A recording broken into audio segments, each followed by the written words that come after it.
नमस्कार दोस्तों। आज फिर हम 8 बजे आए हैं एक वेरी इम्पोर्टेंट जो बहुत ही इम्पोर्टेंट इश्यू है, एक टॉपिक है, उस पे हमने आज चर्चा रखी हुई है कि जैसे आपको पता ही होगा कि 1997 में जो हमारी तब जो रियासत हुआ करती थी जम्मू कश्मीर की असेंबली में एक बिल पास हुई, एक एक्ट लागू हुआ जिसका नाम Kashmiri migrant immovable property act जो है ये उस टाइम आया। तो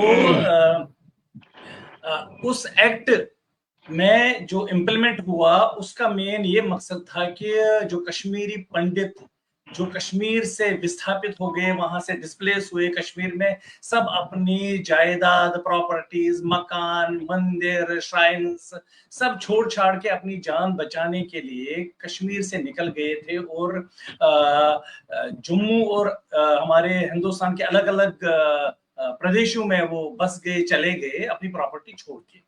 तो ये एक्ट जो है, इसका क्या काम है, ये एक्ट क्यों आया, इसके जो लागू हुआ है या नहीं हुआ है, जमीनी हालात क्या है, उससे रिलेटेड आज हमने जो एक गेस्ट बुलाए हैं, इनका नाम है श्री विनोद पंडिता जी। जो श्री विनोद पंडिता जी हैं, ये एक सोशल एक्टिविस्ट हैं हमारे, और साथ ही सोशल एक्टिविज्म के साथ साथ उन्होंने बहुत काम किया है। और जो इनका जो मेन काम रहा है कि ये एक नोटेबल जो हमारे एक कैबिनेट मिनिस्टर थे जम्मू कश्मीर के, उनके साथ तकरीबन 8 साल उन्होंने काम किया है, उनको असिस्ट किया है। और जो भारतीय जनता पार्टी है उसके जो विस्थापित जिला है उसके जनरल सेक्रेटरी रह चुके हैं, और state coordinator Jammu and Kashmir अपनी पार्टी जो है उसमें भी काम किया है, जो डिस्प्लेस्ड विंग थी उसमें इन्होंने काम किया है। और अभी एज ए वही सोशल वर्कर काम कर रहे हैं अपनी जो विस्थापित समाज है कश्मीरी पंडितों का, उसमें अभी उनकी प्रॉब्लम्स को देखते हैं, उसी पे इस टाइम देख रहे हैं, और पॉलिटिकल एनालिस्ट भी हैं। तो आज जो है मैं इनको वेलकम करता हूं। इनका नाम है श्री विनोद पंडिता जी। विनोद पंडिता जी, जो हमारी ये कश्मीर डायलॉग चैनल है, आपका मैं इसमें वेलकम करता हूं। आपका बहुत बहुत स्वागत। नमस्कार विजय जी, आपका बहुत बहुत धन्यवाद कि आपने आज मुझे अपने इस नए चैनल पे मौका दिया है। और मुझे उम्मीद है कि ये आज की जो हमारी जो डिबेट है इसमें कुछ ना कुछ ज़रूर इम्पैक्ट होगा हमारे समाज के लिए, कुछ ना कुछ ज़रूर जरूर जरूर ज़रूर जरूर विनोद जी, फायदा होगा। इसीलिए आज हमने आपको दावत दी आपका है कि आपका बहुत बहुत आप धन्यवाद। बहुत बहुत धन्यवाद। आप इसीलिए आज हमने विनोद जी आपको दावत दी है कि आप जो है ये जो माइग्रेंट प्रॉपर्टी इमूवेबल प्रॉपर्टी का जो एक्ट है, ये किस मकसद से बनाया गया और ये है क्या, इसके बारे में हमारे दर्शकों को बताइए। देखिए विजय जी, ये 1990 में जब कश्मीरी पंडित जो है कश्मीर से जब उनका फोर्सफुल एक्सोडस हुआ था इंसर्जेंसी की वजह से, और उसके बाद जाते जाते वो अपनी प्रॉपर्टी जो है मूवेबल एंड इमूवेबल प्रॉपर्टी वो छोड़ के आ गए थे। ठीक, जी उस प्रॉपर्टी को बहुत सारे एंटी सोशल एलिमेंट्स ने उनके ऊपर जबरन कब्जा किया, तोड़ फोड़ कर दी, मकानों के ऊपर तोड़ फोड़ कर दी, मंदिरों के ऊपर तोड़ फोड़ कर दी। ये इसमें कोई दो राय नहीं है, दुनिया को पता है। जी और 1997 में जो है 96 और 97 के बीच में जो है एक लेजिस्लेशन लाया गया है असेंबली में, जे.एंड.के असेंबली में, कि इनकी प्रॉपर्टी के इनकी प्रॉपर्टी को कैसे प्रोटेक्ट, प्रिजर्व और रेस्टोर कैसे किया जाए। और उस लॉ का नाम था J&K immovable migrant property act 1997। इस एक्ट के माध्यम से जो सोल कस्टोडियन है वो कंसर्न डिप्टी कमिश्नर्स को बनाया गया। यानी कि कंसर्न डिप्टी कमिश्नर्स को ये पावर्स हैं कि वो उनकी प्रॉपर्टीज को प्रोटेक्ट करे, रेस्टोर करे, प्रिजर्व करे और एज अ कस्टोडियन उसकी देखभाल भी करे। ठीक, लेकिन काफी समय से ये माइग्रेंट प्रॉपर्टी एक्ट जो है काफी टाइम तक इसका कोई ग्राउंड पे इम्पैक्ट नहीं हुआ। लेकिन पिछले कुछ समय से जब ये एक गवर्नमेंट के एलजी साहब के माध्यम से जो पोर्टल बना था, माइग्रेंट ग्रीवेंस पोर्टल, उसमें जो है कि इनकी अकाउंटेबिलिटी भी फिक्स की गई थी और इनको डायरेक्शन की गई थी कि 2-3 हफ्ते में से ग्रीवेंस पे, जो जेन्युइन ग्रीवेंसेस है, उस पे कार्रवाई की जाए। और इस लॉ के तहत जो है हमें माइग्रेंट को कहीं नहीं जाना है। माइग्रेंट का पूरा अकाउंटेबिलिटी जो है वो सोल कस्टोडियन डिप्टी कमिश्नर्स के एंड पे है। उनके पास सारा रिकॉर्ड है हमारा। उन्होंने जमीन जो है उसको अगर इलीगली कहीं एनक्रोच हुई है उसको इविक्ट भी करना है, उसके बाद उसको प्रिजर्व भी करना, प्रोटेक्ट भी करना है। तो ये लॉ इस मकसद से बना हुआ था क्योंकि ये माइनॉरिटी कम्युनिटी है, ये हैप्लेस कम्युनिटी जो है यहाँ से चली गई है खरबों की संपत्ति छोड़ के, चाहे मंदिर हो, चाहे जमीन हो, चाहे मकान हो। तो इसका ये मकसद विजय जी था। जी जी जी। तो मुझे बताइए कि ये मकसद तो था कि जो डीसीज हैं, डीएम्स हैं, उनके वो सोल कस्टोडियन है ये माइग्रेंट प्रॉपर्टी उनके डिस्ट्रिक्ट में जो होगी। तो क्या जो रोल अभी डीसी साहब का है, क्या वो रियलिटी में इसको इम्प्लीमेंट कर पा रहे हैं कि नहीं कर पा रहे हैं? ग्राउंड की रिलेशन जो सिचुएशन है वो क्या है? देखिए, आपकी बात बिल्कुल सही है और ये बहुत ही important question. Concern deputy commissioners के एंड पे कोई माइग्रेंट जब जाता है तो अपनी याददाश्त या ये कोई अपनी फरियाद लेके वो डिप्टी कमिश्नर्स तो कार्रवाई करेंगे, तो उसके ऊपर वो मार्क कर देते हैं नीचे लोअर स्टाफ तहसीलदार और एग्जीक्यूटिंग एजेंसी जो है, मेन एग्जीक्यूटिंग एजेंसी जिनको जमीन एनक्रोच्ड लैंड इविक्ट भी करनी है, रेस्टोर भी करनी है और प्रिजर्व भी करनी है और अपने तहमील में भी लेनी है। यानी कि ग्राउंड स्टाफ जो है तहसील लेवल पे बहुत सारी दिक्कतें आ रही हैं क्योंकि या तो तहसीलदार के मूवेबल माइग्रेंट प्रॉपर्टी एक्ट को समझ नहीं पाए हैं या डेलिबरेटली उसको वो मतलब इसको सबटाइज करने की कोशिश कर रहे हैं। लेकिन ऐसा नहीं है, काम बहुत सारा हुआ। जब एलजी साहब ने ये जो पोर्टल चला था, ये बहुत तेजी से चला, बहुत काम भी हुआ, बहुत हजारों की तादाद में जो है हजारों के मतलब एकर्स ऑफ लैंड जो है वो एनक्रोचमेंट से बाहर भी बहुत जबरदस्त काम हुआ और उसके लिए हम एलजी साहब को तह दिल से शुक्रिया अदा करना चाहते हैं। लेकिन कुछ समय से हम ये मैं कहने में बिल्कुल गुरेज नहीं करूंगा क्योंकि मैं पिछले हफ्ते भी 10 दिन श्रीनगर में लगा के आया, कंप्लीट विजिट की हमने। कुछ समय से लोअर स्टाफ, लोअर एंड पे डीसीज का तो रोल है कि डीसीज के पास हम जाएंगे, डीसीज कहाँ भेजेंगे? डीसीज तो अपने नीचे सबऑर्डिनेट के पास भेजेंगे।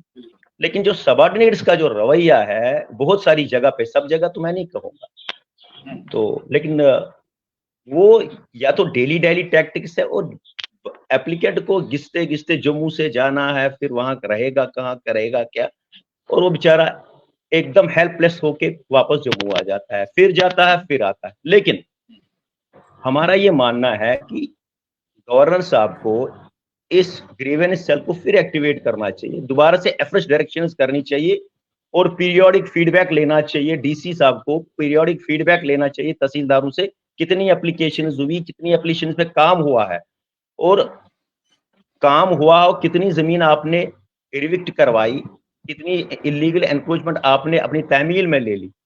लेकिन ऐसा पिच कुछ महीने से, कुछ समय से नहीं देखने को मिल रहा है, जिस वजह से काउंटलेस माइग्रेंट जो they are running from pillar to post for want of disposal of their grievances.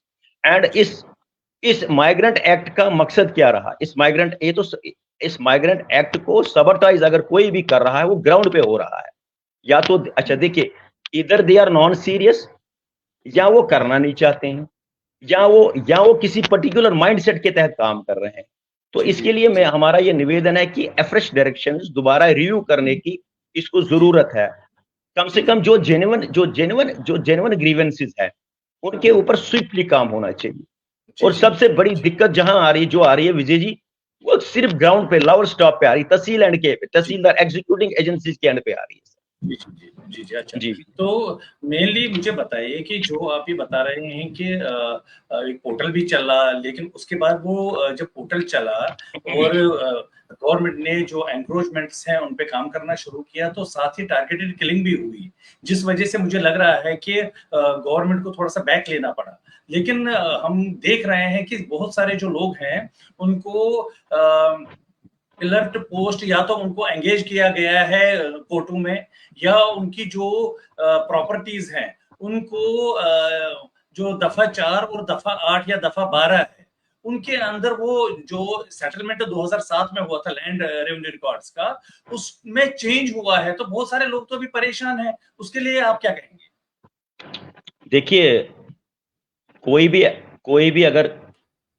भी एप्लीकेंट या कोई भी माइग्रेंट अगर कोर्ट भी अप्रोच करता है, ठीक है ना, कोर्ट भी डिप्टी कमिश्नर्स को पार्टी बनाता है, रेवेन्यू अथॉरिटीज को पार्टी बनाता है, यानी कि सारा जो केंद्र बिंदु जो है वो रेवेन्यू अथॉरिटीज है।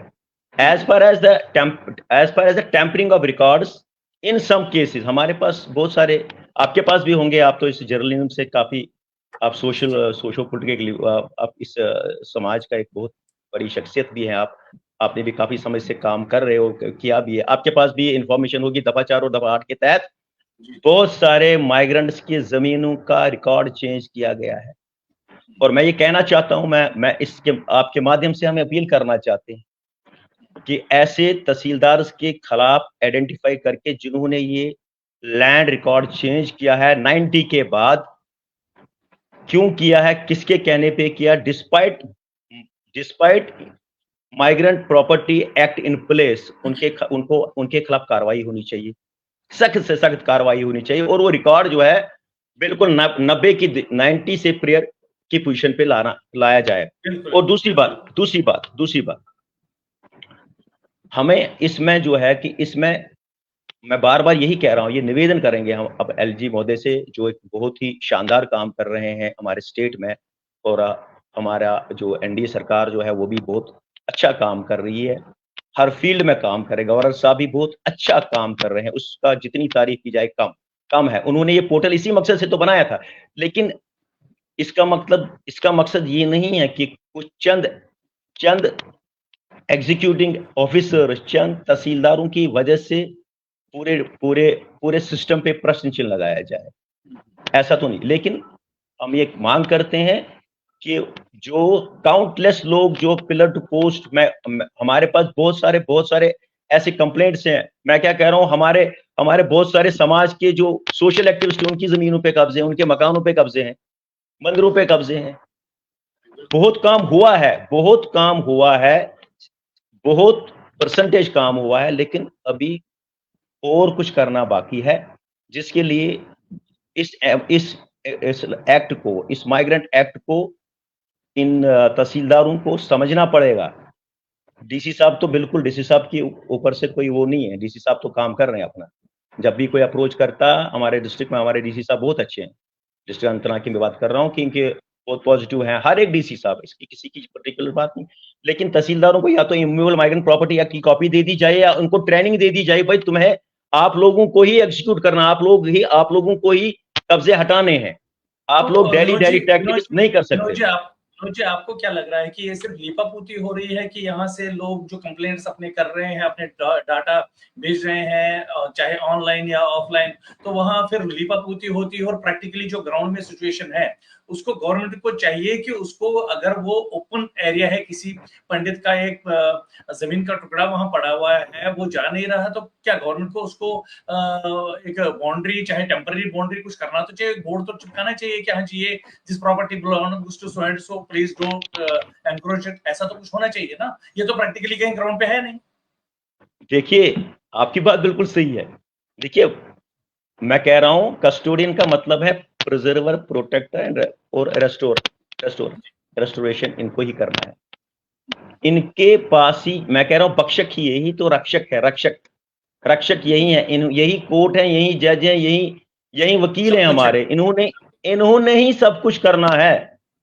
हमने इनसे ही अकाउंटेबिलिटी लेनी है, हमने दाएं बाएं जाना ही नहीं है कहीं, क्योंकि रिकॉर्ड भी इनके पास ही है। लेकिन बदकिस्मती से क्या है कि कुछ अफसरान ग्राउंड लेवल पे they are facilitating the encroachment. मुझे कहने में कोई गुरेज नहीं है, हमारे पास फैक्ट्स और फिगर्स हैं। कुछ चंद एग्जीक्यूटिंग एजेंसीज, लोअर स्टाफ जो है, दे आर फैसिलिटेटिंग एनक्रोचमेंट।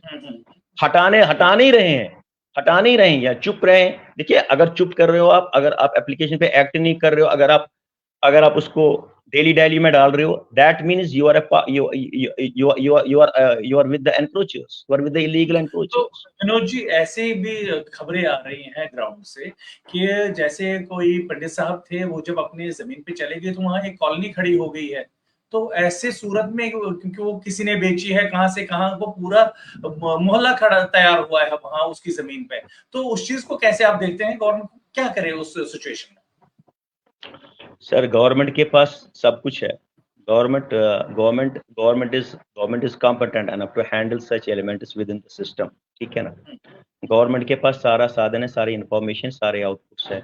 सिर्फ ये है कि माइग्रेंट एक्ट में जो जिस हिसाब से पिछले 2-3 सालों से तेजी आई थी, इसको जब इन्होंने अच्छे से इसको जो है पोर्टल पे चलाया था, बहुत सारा काम डीसीज ने किया है, जिनकी जो बहुत सारे डीसीज ने जमीनें एनक्रोचमेंट उनसे हटाई भी और रेस्टोर भी कर ली, मंदिर थे जहाँ जमीन थे, और जिसके लिए हम एलजी एडमिनिस्ट्रेशन का धन्यवाद भी करते हैं और हम तहे दिल से डीसी का शुक्रिया अदा भी करते हैं। लेकिन अभी करना बहुत कुछ बाकी है, हम चाहते हैं कि एक दोबारा से कोई फ्रेश डायरेक्शंस मिले और पीरियोडिक मीटिंग्स डीसी साहब तहसीलदार की ले और उनको कहें कि उनको ये समझाएं कि ये माइग्रेंट प्रॉपर्टी एक्ट ये हमारे लिए ही बना है, या हम we are accountable to it. अगर कोई कोर्ट में भी जाता है, कोई भी कोर्ट में जाता है, वहाँ डीसीज को पार्टी बनाया जाता है, चाहे कोई माइग्रेंट जाए, कोई भी माइग्रेंट जाता है, वहाँ डीसीज को, कमिश्नर सेक्रेटरी रेवेन्यूज को, इन्हीं को एक पार्टी बनाया जाता है, इनसे फिर अकाउंटेबिलिटी कोर्ट भी लेता है। तो मेरे कहने का ये मकसद, जैसे ये तो होगी माइग्रेंट प्रॉपर्टी एक्ट की, जिसमें हम श्राइनर्स को भी देखते हैं, टेम्पल्स को भी देखते हैं, तो बहुत सारे मैं देख रहा हूँ कि कुछ टाइम से कुछ हमारे मंदिर ओपन हो रहे हैं आहिस्ता आहिस्ता, मंदिरों का थोड़ा सा रिनोवेशन हमारी समाज के लोग कर रहे हैं, जहां मुझे लग रहा है कि शायद गवर्नमेंट का भी थोड़ा उसमें सपोर्ट है। तो आपको क्या लग रहा है, जो ये श्राइनर्स एंड टेम्पल्स बिल पे जो बात चल रही है, क्योंकि तकरीबन 1400 हमारे जो है कश्मीर में मंदिर है, स्थापन है, हमारे जो शमशान भूमि हैं या और कुछ समाधियां हैं, तो इन ये 1400 जगहों को संभालना अलग अलग कमेटियों के लिए बहुत हेक्टिक है। कुछ लोग जा पा रहे हैं, कुछ लोग नहीं जा पा रहे हैं। तो एक जो बात उठी है काफी समय से कि टेम्पल्स एंड श्राइनर्स बिल लानी चाहिए, आपका इसके बारे में क्या कहना है? देखिए, पहले जो आपने ये एक अच्छी बात की कि हमारे जो मंदिर और हमारे जो धरोहर है, हमारे जो रिलीजियस श्राइन्स है, जिनको पिछले समय से काफ़ी रिपेयर और रेनोवेट किया गया है, हमारे उनके जो ट्रस्टीज़ हैं, लेकिन मेन जो रोल है वो गवर्नमेंट का भी इसमें है, उसको हम नकार नहीं सकते, क्योंकि डिस्ट्रिक्ट अनंतनाग में भी 24 श्राइन्स को उन्होंने रिपेयर और रेनोवेशन के लिए कुछ अमाउंट गवर्नमेंट ने एलोकेट किया हुआ है, और इसके लिए हम एलजी एडमिनिस्ट्रेशन को तहे दिल से शुक्रिया अदा करना चाहिए हमें, क्योंकि 34 साल के बाद अगर कोई मंदिर ओपन हो रहा है, अगर कहीं पूजा पाठ फिर से एस्टेब्लिश हो रही है, और वो भी हमारे मुस्लिम भाइयों की सहयोग की वजह से, एक सेक्युलरिज्म की एक रे जो है वो फिर से जो है वो ज्यादा ऊपर आ गई है। और इसलिए हम गवर्नमेंट जो है इस चीज के भी मतलब हम उसको ग्रेटिट्यूड करना चाहिए, और हमारे जो वॉलंटियर्स है, जो इन मंदिर कमिटीज के उनकी भी हिम्मत की दाद देनी पड़ेगी। और हमें उम्मीद है कि आने वाले समय में बहुत सारे मंदिर जो हैं और भी रिपेयर और रेनोवेट होंगे, और ये हमारे कल्चर, हमारा धरोहर जो है फिर it will be restored to back to its pristine glory. Number 1। Number 2, आपने कहा एज सुन एज, हाँ, और लेकिन इनको अपकीप और मेंटेन करने के लिए, इनके रखरखाव के लिए, क्योंकि अब गवर्नमेंट ये काम कर रही है या हमारे संस्थाएं कर रही है, लेकिन कोऑर्डिनेशन दोनों का बराबर है, गवर्नमेंट के सहयोग के बगैर ये पॉसिबल नहीं है। तो गवर्नमेंट का एक बहुत बड़ा रोल जो है इसमें गवर्नमेंट का भी है। इसलिए श्राइन्स और टेम्पल्स एंड श्राइन्स बिल को अब इनेक्ट करना, अब इसको इम्प्लीमेंट करना, अब इसको लाना, अब it has now become the need of the hour, to preserve and protect these temples which have been already now put in a good shape, in the original shape. ये तो अब नीड बन गई है विजय जी। चलिए ये तो अच्छी बात आपने विनोद जी आपने बहुत अच्छी बात बताई है कि this the need of the hour की टेम्पल्स एंड श्राइन्स बिल जो है इसको गवर्नमेंट को एज सून एज पॉसिबल उसको पास करना चाहिए। उसके लिए अगर उनको जो गवर्नमेंट को अलग से उसके लिए ऑर्डर निकालना पड़े तो वो करना चाहिए, वो करेंगे। और हमें विजय जी उम्मीद है कि अब जो ये रेस्टोरेशन और रिपेयरमेंट का काम जो हो रहा है, जहां मंदिर मतलब जहां मंदिर खत्म हुए थे, जहां मंदिरों को डिसमेंटल किया गया था एंटी सोशल एलिमेंट्स ने, वहां खुद ही लोग, वहां के लोकल लोग हिंदुओं के साथ, अपने कश्मीरी पंडित भाइयों के साथ इसको मेंटेन करने में मदद, और एडमिनिस्ट्रेशन का भी फुल ताउन रहता है। लेकिन बनने के बाद उनको प्रिजर्व और प्रोटेक्ट करने के लिए श्राइन्स और टेम्पल्स बिल लाना तो बहुत जरूरी है। वो पहले से आ जाना चाहिए था, लेकिन मुझे उम्मीद है कि प्रेजेंट डिस्पेंसेशन इस पे जरूर कार्रवाई करेगी और जरूर इस पे कोई ना कोई लॉ बहुत जल्दी आ जाएगा, ये हमारी उम्मीद है। अनुज जी हम चाहेंगे कि गवर्नमेंट जो आप बातें कर रहे हैं कि जिस हिसाब से आपने बताया कि टेम्पल्स एंड श्राइन्स बिल को इम्प्लीमेंट होना चाहिए, वो पास होनी चाहिए, उस बिल को जब वो लाएंगे तो इसके साथ जो माइग्रेंट प्रॉपर्टी एक्ट 1997 है इसको विद गुड स्पिरिट गवर्नमेंट को इसको इम्प्लीमेंट करना चाहिए और एग्जीक्यूट करना चाहिए। विनोद जी आखिर में मैं चाहूंगा कि आपकी क्या मैसेज रहेगी जो हमारा कश्मीरी पंडित समाज है जो विस्थापन में पिछले 34 साल है, तो गवर्नमेंट प्लान तो कर रही होगी कि रिहैबिलिटेट करने, बैक टू वैली, आपकी क्या मैसेज रहेगी कश्मीरी पंडितों के लिए? कश्मीरी पंडित समाज के लिए हमारा एक ही निवेदन होगा कि 34 साल एक लंबा टाइम पीरियड रहा हमारे वनवास का। मैं यही निवेदन करूंगा सारे अपने समाज से, be united, come under one umbrella, एक यूनाइट हो जाइए, एक अम्ब्रेला का नीचे आइए और अपने and fight unanimously for the cause. Unity under one umbrella is the need of the hour. That's what I would like to say in there. दर्शकों, विनोद जी आज हमारे बीच में आए और इन्होंने अपनी बात रखी, जो भी एक बहुत इम्पोर्टेंट मुद्दा था माइग्रेंट प्रॉपर्टी एक्ट 1997 और temples and shrines bill pay भी उन्होंने बात की। दर्शकों, आपको ये हमारा प्रोग्राम कैसा रहा? मैं चाहूँगा कि आप हमारे इस यूट्यूब चैनल और ये जो फेसबुक चैनल है हमारी कश्मीर डायलॉग, इस पे आप अपना जो भी आपका कमेंट है, जो भी आप अपनी तरफ से बताना चाहते हैं वो जरूर हमें कमेंट भी कीजिए। तो विनोद जी आज आपके साथ बात करके बहुत अच्छा लगा और मैं चाहूंगा कि आगे भी आप अलग अलग टॉपिक जो होंगे उन पे मैं आपको जरूर बुलाऊंगा अपने इस यूट्यूब चैनल पे और फेसबुक चैनल पे। आप आए आज, आपका बहुत बहुत धन्यवाद। आपका भी बहुत बहुत शुक्रिया और मैं भी चाहूंगा कि आपके इस नए वेंचर में आपका मंगलमय हो और परमात्मा करे ये चैनल बहुत ऊंचाई पे जाए और इसी तरह से हमारे समाज और पूरे जम्मू कश्मीर के लोगों के लिए काम करता रहे।